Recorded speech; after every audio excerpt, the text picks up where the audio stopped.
In the next couple of weeks, there's going to be another one of these school strikes for a lefty cause. As we told you last night, the plan is for a school strike beginning in Melbourne, but it'll go national in support of the people of Palestine.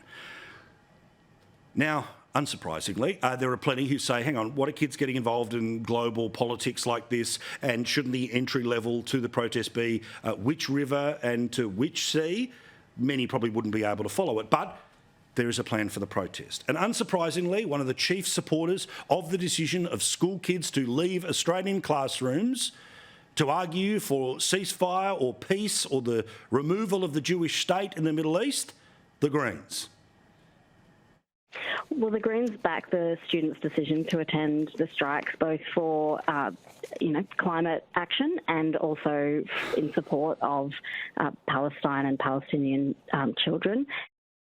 Now, far be it from me to have a negative opinion about lefty school kids being used as ciphers for what the Greens want, but we've seen this before, haven't we?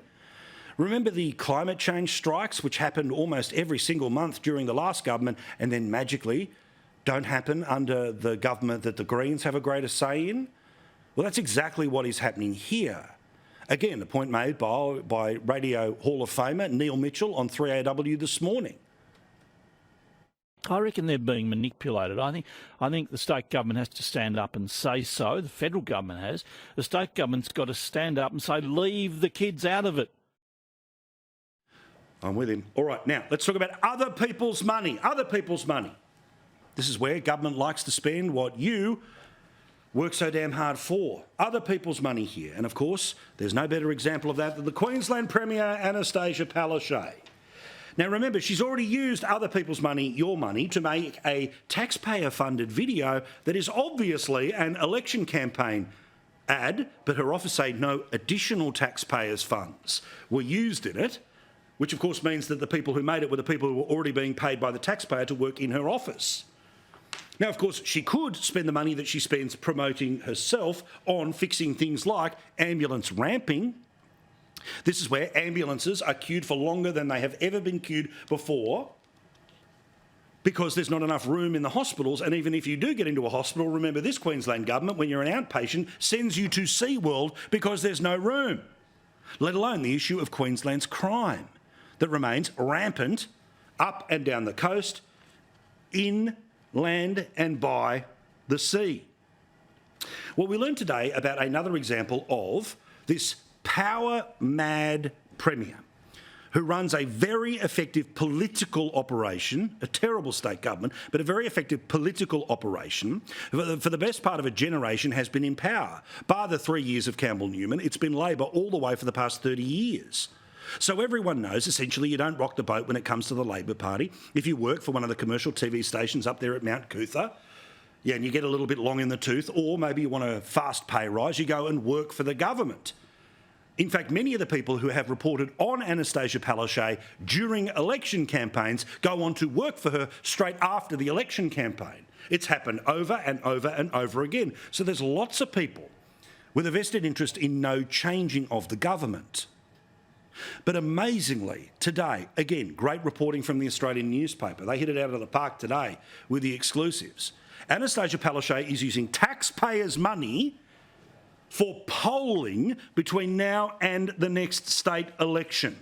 Explosive new documents obtained by the Australian under the Right to Information laws reveal that Ms Palaszczuk's department has launched one of the state's biggest polling projects, which will run for 66 weeks and end ahead of the state election campaign when, of course, Labor will have to start paying for the polling. It'll cost at least $393,000 for waves of focus groups every 6 weeks from the opinion polling company Ipsos Public Affairs. Now, this is the same trick that Daniel Andrews used during COVID, which was he would test with a focus group what the decision would be, see how the focus group goes, and then know that when he announced it, there would at least be some sort of support for it that he would then tailor his message to, and cutting out all of his critics. It, of course, was very successful in, again, a state that, with one exception of Dennis Napthine, is otherwise a Labor state and has been for the best part of 30 years. So all I can say is this. For the LNP to even get close at an election where that much is stacked against them, it is extraordinary. But for them to win an election means they need the people of Queensland to ignore the noise, to ignore the spin, to ignore the garbage on Facebook or social media or the taxpayer-funded propaganda, and think about whether your life is better than it was 3 or 4 years ago. Cost of living, rent, crime, access to an ambulance. We've literally had people on this program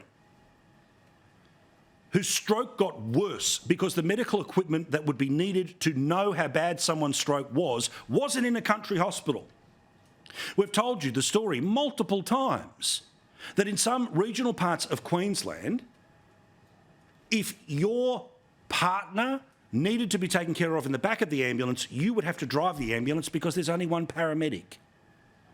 I said it last time. I tried not to do it for years, but I have to say it again. Flush, get rid of them, flush.